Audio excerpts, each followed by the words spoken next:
What's up, Odooers, and welcome back. In today's video, we're talking about my favorite application, the Payroll app. Everybody loves payroll because everybody loves getting paid. Our payroll officers love the Payroll app too because it takes the guesswork out of processing paychecks by managing work entries, payslips, batches, reports, and a lot more. So let's jump right in to see how Odoo does payroll. Welcome to our payroll dashboard, Odooers. Let me show you around. Up here on the left is our warning section. This section highlights any issues that could prevent payslips from being generated. We can fix the issue right here instead of being surprised with an error during our payroll process. Over here on the right, we have our batches card, which displays the most recent payslip batches and their current status. I can see which batches have been paid and what still needs to be processed. Now, the employee's cost card here on the bottom left helps us visualize how much our company spends on payroll, whether by year or by month. Next, we have the employee's trends card, and this is where I can see an overview of new hires month by month or by year. And over here on the right, we have a notes section where I can share notes with my colleagues. If I ever need to create a new note, I can just hit the plus icon here on the far right. Now I have a new note, and I saw an article that I need to share with my colleagues. So I'm going to go ahead and click into the note. And when I do, I'm presented with a bunch of different formatting options, which help me write a nice note. I need to tell them about a new labor law ruling, and it's very important. So I'm going to go ahead and click these three dots here on the far right, which will reveal a drop-down menu. And I'm going to scroll to the banner section and select our banner warning. Next, I'll type a note into my banner. And this note says, read this new article about a new labor law ruling. I need to add the link, so I'll highlight some of the text and connect the link directly to it by clicking this link button. I'll paste that link into the URL field and then select apply. And when I do, there's a quick preview of the link as well. I'll also let them know that we're going to have a meeting about it, so I'll also leave a note directly under it, which simply states we will have a meeting on this in 2 weeks. I also need to add a summary to the tab, so I'm just going to double click the tab here and just put labor law updates.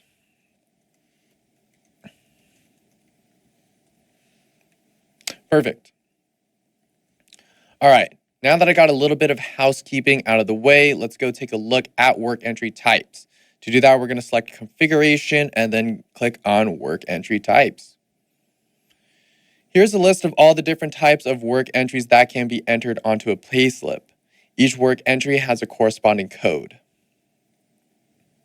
And this code will appear on payslips and explains that particular work entry and how it gets calculated.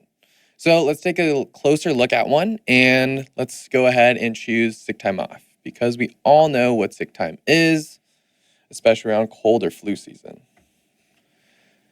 Now, this form tells Odoo what type of calculating a payslip or work entry has to do. We have the name of the work entry type here at the top, along with the code that's used when calculating the payslip beneath that.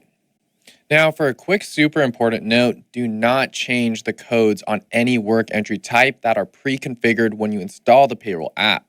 These codes are used in a variety of different applications, and changing a code can cause a lot of issues and possibly prevent payslips from even being processed. Now, this external code field is used for when exporting data into a third party for payroll purposes. Down below, we can also specify a color for the work entry, and in this case, we're using pink. If this work entry type was specific to a country, I could select that country in the drop-down field right here. But since this one is universal, there's no need to add anything else. Now, this display in payslips section, we have the rounding down drop-down field. In here, this is explained how time is calculated. My options are no rounding, half day, full day. But we're going to go ahead and keep this on half day for now. The rounding is set to half day, which means these work entries will always be rounded to half a day or 4 hours. The round type determines how this is rounded. So in this case, we're rounding down. So if you took 5 hours of sick time, it would be rounded down just to half a day, or in other words, 4 hours. Next, if we didn't want the employee to be paid for this type of work entry, we'd select the structure types here. If I select worker pay, then any sick time off work entries logged for an employee who's paid according to the worker pay structure would not get paid for their sick time. But I don't want to do that, so I'm going to go ahead and remove this. Next, we have our time off options. Taking time off here means the work entry type is linked to a time off type, which is specified at the bottom. Time off type field, which is in this case, sick time off. And last, if this work entry is related to an unforeseen absence and you want to include the absentee report, tick this checkbox. If I wanted to make a new work entry type, I just need to click the new button here in the upper left corner. And when I do, a blank work entry type form loads, and this is where I can fill out all the information. Now, almost every type of work entry is pre-configured when setting up your database and selecting your localization. However, in the unlikely scenario you need to add a new work entry type, this is where you would do it. Okay, let's now take a look at our working schedules, which are used to determine when our employees are supposed to work. To see all the currently configured ones, we can click on Configuration and then click on Working Schedules.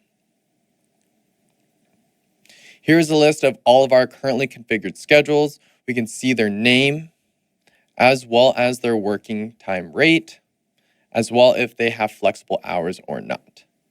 So let's go ahead and click on the standard 40 hours a week one. And from this form, I can see all the details for this schedule.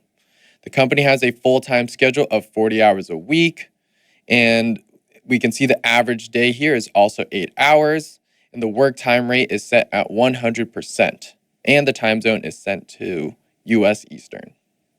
Below that, we have a full list of working hours with a morning and afternoon shift along with a lunch break. If this working schedule was flexible, meaning employees can work whenever they want, I can just go ahead and tick the flexible hours checkbox here at the top. And when I do, the whole section disappears. Wow. But I don't want to make any changes like that, so we're going to untick the box, and instead let's make a new work schedule. We have a new apprentice program teaching high school students about furniture design, manufacturing, and it has a focus on carpentry and tool safety. They need a separate working schedule, so I'll go ahead and click New in the upper left-hand corner, and then a new schedule form loads. Notice that this is not blank and has a ton of info that automatically populates. I'm going to go ahead and name this Apprentice 20 hours a week. The schedule is flexible since it's for high school students, and their schedules are all a little different, so I'm going to go ahead and tick the flexible hours checkbox. Next, I'm going to change the hours per week. Right now it's at 40. We're going to change it to 20. And for the average hour per day, we're going to change this to 4. And then we're going to change the time zone here to EST. And that's it. We just created a new working schedule. We just checked out our payroll dashboard, left a note about new labor laws to share with our payroll colleagues, learned more about entry types, and made a new working schedule. Stay tuned for more payroll tutorials where we dive into work entries, payslips, badges, reporting, and so much more. Now, get back to work.